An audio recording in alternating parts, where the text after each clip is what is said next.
राम राम बहन भाइयों माताओं, ज्ञान कहानी 99 में आप सबका स्वागत है।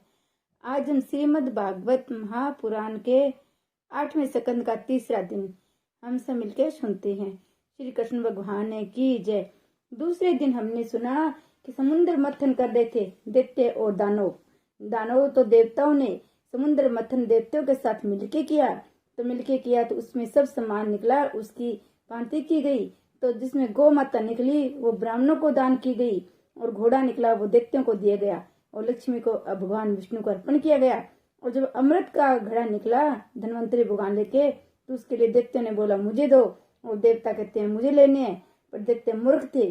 भगवान विष्णु ने एक योजना बनाई, मोहिनी रूप धर के दोनों को बैठ गई कि दोनों को पक्ति में मैं दूंगी, अमृतपान मैं कराऊंगी। और दैत्यों को ऐसे बुला दिया जैसे कोई पक्षी को बुलाता है कि पहले देवताओं को अमृत दिया जाए फिर आपको देंगे, नीचे का अमृत अच्छा है।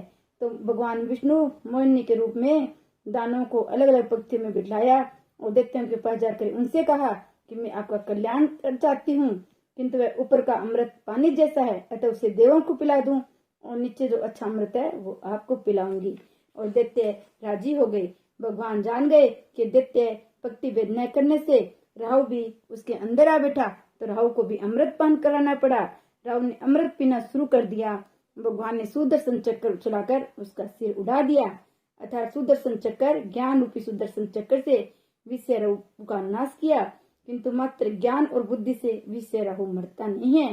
ज्ञान और बुद्धि का अधिक विश्वास मत करो। श्री कृष्ण भगवान ने की जय। आगे कथा हम सुनते हैं। परमात्मा की कृपा और साक्षात्कार से ही विषय शक्ति और विषय नारोगता से मन निवृत्त हो पाता है। दैत्य भगवान से मुक्त थे, अतः उन्हें अमृत नहीं मिला। संसार की मोहिनी में फंस जाओगे तो भक्ति रूपी अमृत कभी नहीं मिलेगा। मोहिनी देवी ने सारा अमृत देवों को पिला दिया, घड़ा दैत्यों के सामने रख दिया।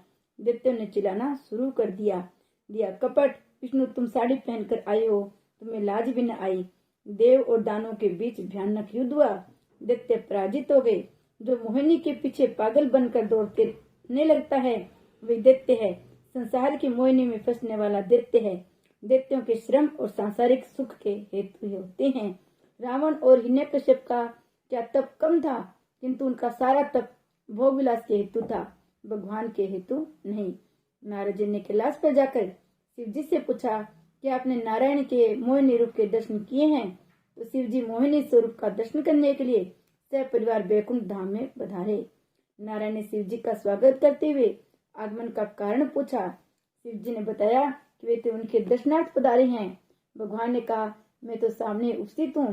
शिव जी ने कहा मैं आपके मोहिनी स्वरूप का दर्शन करना चाहता हूँ, पर वो आपने तो काम ध्यान किया है, फिर भी ऐसा मोह क्यों है? शिव जी मैंने आपके सभी जन्म देखे हैं, अतः इस मोहिनी अवतार को भी देखना है। शिव जी अनादि एवं अनंत है, अतः ऐसा कहते हैं।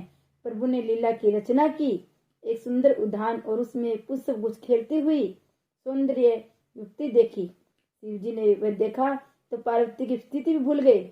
भगवान की माया से शंकर मोहित हो गए। जिसके सिर पर ज्ञान गंगा है, जिसका अभयन ज्ञान है, क्या उसे काम प्रभावित कर सकता है? किंतु शिव जी ये बताना चाहते हैं कि भगवान की माया का पार करना बड़ा ही कठिन कार्य है।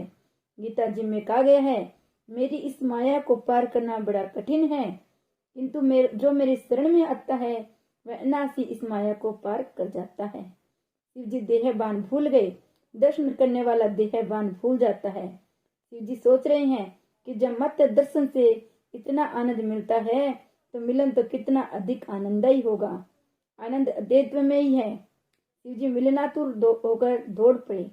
वे प्रेम से आलिंगन देने गए तो वहां चतुर्भुज नारायण प्रकट हुए। हरि और हर का मिलन हुआ। हरि और हर वैसे तो एक ही है। शिव जी ने कैलाश वापस आकर ऋषियों को उपदेश दिया, मेरे श्री कृष्ण की माया सभी को नचाती है। मन को कभी भरोसा न करो, ये माया कभी पतन के गर्त में फेंक देगी, इसका कोई पता नहीं है। मैं जितेंद्रिय हूँ, ऐसा गर्व कभी मत करो। मन में सूक्ष्मता से छिपे विषय अवसर पाते ही प्रकट हो जाते हैं। माया को पर्दे के हटाने के लिए मन को कृष्णमय बना लो। बड़े बड़े ऋषि मुनि भी भटक गए थे, फिर आज तो कलयुग है। कलयुग मनुष्य काम का कीड़ा है, उसे तो और भी अधिक सावधान होना चाहिए। शिव जी मनुष्य को समझाते हैं कि हरि स्मरण और हरि कीर्तन ही मनुष्य को मोहिनी मोह से बचा सकता है। 7वें मनवंतर में श्राद्ध देव नामक मनु हो गए। उनके समय में कश्यप और अदिति ने गर्भ भगवान का वामन अवतार हुआ। परीक्षित राजा कहते हैं, मैं 7वें मनवंतर के वामन भगवान की कथा सुनना चाहता हूँ, मुझे उनका चरित्र सुनाइए। सुखदेव जी वर्णन करते हैं, हे राजन, देवों के साथ हुए संग्राम में पराजित होने और दैत्यों ने शुक्राचार्य का आश्रय लिया। शुक्राचार्य की कृपा से दैत्यों का बल बढ़ने लगा। इंद्र द्वारा पराजित बलि राजा संतों की सेवा करके फिर से बलवान होने लगा। शुक्राचार्य ने उससे विश्वजित यज्ञ करने को कहा। विश्वजित यज्ञ किया गया तो उसी यज्ञ से उन्हें सर्वजित रथ प्रकट हुआ। शुक्र की सेवा करने वाला बलि बनता है। शुक्र शक्ति तत्व से शरीर बना है। ब्रह्मचार्य की सेवा करने से बलि बनोगे। शुक्राचार्य अर्थात स्वयं ब्रह्मचार्य की सेवा करने से स्वयं से दैत्य बलि बलवान बना। सभी विषयों का यज्ञ से होम किया गया। स्वयं रूप यज्ञ में सर्व विषयों का होम करके बलि जितेंद्रिय बनो। बलवान बने हुए बलि को शुक्राचार्य ने अपना ब्रह्म तेज दिखाया। बलि राजा ने देवों का पराभव किया। सर्व का राज्य दैत्यों ने हस्तगत किया। बलि राजा का इंद्रासन पर बिठाया गया। शुक्राचार्य ने सोचा, बलि यदि 100 अश्वमेध यज्ञ करे तो स्वर्ग का राज्य उसे हमेशा के लिए मिल जाए। ये करने के लिए बलि राजा भरूच भड़ोच आए। अश्वमेध यज्ञ किया गया। बलि राजा ने स्वर्ग जीत लिया तो देवगण घबराकर भागते हुए अपने गुरु बृहस्पति के पास पहुंचे। बृहस्पति ने कहा, बलि जब भृगुवंशी ब्राह्मणों का अपमान करेगा तब नष्ट हो जाएगा। इधर देवी की माता अदिति दुख सतपथ हुई। कश्यप ऋषि के कारण पूछने पर उसने सारी बात बताई। अदिति ने कश्यप को अत्यधिक सेवा करके वर मांगा कि मेरे पुत्रों को सर्व का राज्य वापस मिले। कश्यप ने कहा कि दैत्य ब्रह्मचर्य का पालन करते हैं, धर्म का कवच पहनते हैं, नीति ही जिनका सिर छत्र है, उन्हें मार कौन सकता है। जीव का पाप उसे ही मारता है, भगवान नहीं। दैत्य अब तो पवित्र जीवन जी रहे हैं, अतः इन्हें भगवान भी नहीं मार सकते। अतः भगवान शक्ति से नहीं, युक्ति से देवों को सुखी करने का यत्न करेंगे। इसी कारण से वामन चरित्र में युद्ध की कथा नहीं है। भगवान ने भी बलि को नहीं मारा। कश्यप ने कहा, देवी तुम व्रत करो। फागुन मास में ये व्रत करना है। विधि पूर्वक व्रत करने से स्वयं भगवान तुम्हारे घर पुत्र रूप में आएंगे। पति पत्नी साथ ईश्वर की आराधना करे तो प्रभु शीघ्र प्रसन्न होते हैं। सभी आश्रमों में गृहस्थाश्रम श्रेष्ठ है। अदिति कश्यप का गृहस्थाश्रम श्रेष्ठ था। गृहस्थ योगाभ्यास करता नहीं है, फिर भी उसे योग का फल मिल सकता है। जो लोग योग साधना नहीं कर पाते हैं उन्हें गृहस्थाश्रम योग का फल देता है। गृहस्थाश्रम में धर्म ही मुख्य है, काम सुख तो गौण है। जब से वर राजा घोड़े के बदले मोटर पर सवारी करने लगे हैं, गृहस्थाश्रम में गड़बड़ हो गई है। आजकल के वर राजा को डर लगता है कि घोड़ा कहीं गिरा न दे। जो एक घोड़े की नियंत्रित नहीं कर सकता, वह 11 घोड़ों को 5 इंद्रियों, 5 ज्ञानेंद्रियों और मन को कैसे नियंत्रण कर सकेगा। गृहस्थ को तो इन 11 इंद्रियों को नियंत्रण में रखना पड़ता है, संयम रखना पड़ता है। वह विलास के लिए नहीं, काम विनाश के लिए है। सत्संग से गृहस्थाश्रम सफल होता है। जो आनंद योगी को समाधि में मिलता है, वही आनंद गृहस्थ को घर में भी पा सकता है। किंतु इसके लिए पति पत्नी को चाहिए कि वे एकांत में कृष्ण कीर्तन करे। शास्त्रों में गृहस्थाश्रम की बड़ी प्रशंसा की गई है। जो निंदा की गई है वह तो वासना की है। कोई भी स्त्री या पुरुष बुरा नहीं होता, किंतु उसके मन में छिपी हुई काम वासना पूरी होती है। महात्माओं ने तो कई बार कहा है कि गृहस्थों का आनंद योगी के आनंद से भी श्रेष्ठ है। ईश्वर के साथ खेलने वाला श्रेष्ठ है। अपनी गोद में स्वयं ईश्वर को खिलाने वाला श्रेष्ठ है। योगी परमात्मा के साथ खेलते हैं, अतः श्रेष्ठ तो है, किंतु गृहस्थ भी साधारण नहीं है। गृहस्थाश्रम बिगड़ता है कुसंग से। गृहस्थाश्रम का लक्ष्य ठीक से समझ में न आने के कारण ही वह बिगड़ता है। कश्यप अदिति का गृहस्थाश्रम श्रेष्ठ था, दिव्य था। वह पवित्रता पूर्वक जीते हुए तपस्या करते थे, अतः प्रभु ने उनके घर में जन्म लेने की सोची। आज भी यदि कोई नारी अदिति की भांति पयोव्रत करे, उसका पति कश्यप सा बने, तो भगवान उनके घर में जन्म लेने को तैयार है। अदिति का अर्थ है अभेद बुद्धि, ब्रह्माकार वृत्ति। ऐसी वृत्ति से ही ब्रह्मा का प्रकटीकरण होता है। कश्यप का अर्थ है मन, जिनकी मनोवृत्ति ब्रह्माकार हो गई है वही कश्यप है। यदि पत्नी अदिति बने और पति कश्यप बने तो परमात्मा उनके घर अवतार लेते हैं और प्रकट होते हैं। योगी ब्रह्म चिंतन द्वारा प्रभु में का हो सकता है, तो पवित्र गृहस्थ प्रभु को पुत्र रूप में प्राप्त भी कर सकता है। पवित्र गृहस्थाश्रम में युगल भुवन को गौ पुत्र के रूप में पा सकते हैं, किंतु पहले उन्हें कश्यप और अदिति के समान बनना पड़ेगा। जब तक देह दृष्टि होगी तब तक काम पीछे पीछे आएगा। काम का नाश करना है तो देह दृष्टि के पीछे देव दृष्टि रखो। शंकराचार्य ने सतलोकों में कहा है कि लोग त्वचा की तो मीमांसा करते हैं, किंतु इस देह के सौंदर्य का कारणभूत जो है उस आत्मा की मीमांसा कोई नहीं करता है। जगत नहीं बिगड़ा है, मनुष्य की दृष्टि बुद्धि मन बिगड़ गए हैं।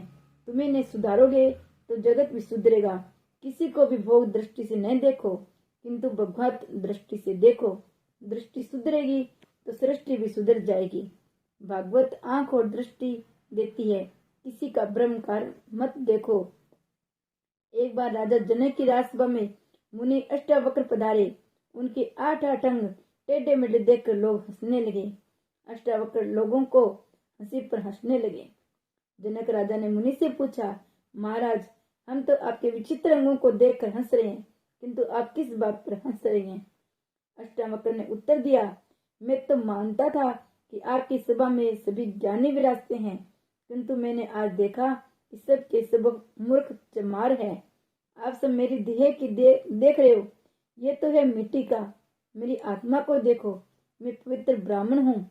तुम सब मेरी आकृति को देखकर हंस रहे हो, किंतु मनुष्य की कृति को देखना है, आकृति को नहीं। आकृति तो पूरे जन्म के पार्वन से प्राप्त होती है, मेरी कृति को तो देखो। परमात्मा कृति को देखते हैं, मनुष्य आकृति को देखता है। ज्ञानी पुरुष अनेकों में एक को देखते हैं। द्विति ही भेद बुद्धि है, अद्वितीय है भेद बुद्धि, ब्रह्मकार बढ़ती है। द्वितीय भेद बुद्धि राक्षसों को जन्म देती है, जैसे हिरण्याक्ष और हिरण्यकश्यप को। अद्वितीय है भेद बुद्धि भगवान वामन को जन्म देती है। जगत को भेदभाव से नहीं, अभेद भाव से देखो। जिसकी बुद्धि में भेद है, उनके मन में भी भेद है। भेद विकार वासना को जन्म देता है। ज्ञानी सभी को अभेद भाव से देखते हैं। अनेक में एक अनुभव करना ही तो ज्ञान है।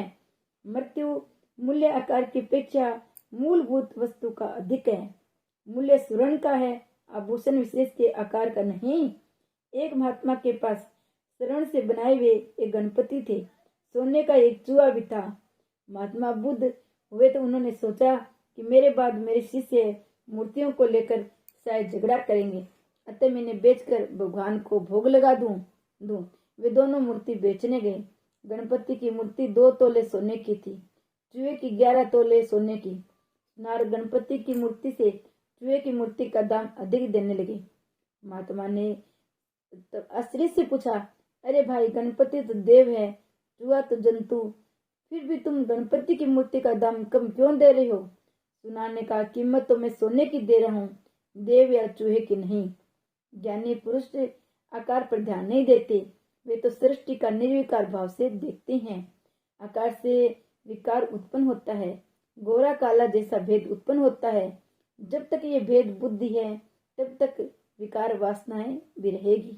अदिति ब्रह्मवर्ती है, ब्रह्माकार दृष्टि और वृत्ति प्राप्त होने पर परमात्मा मिलते हैं।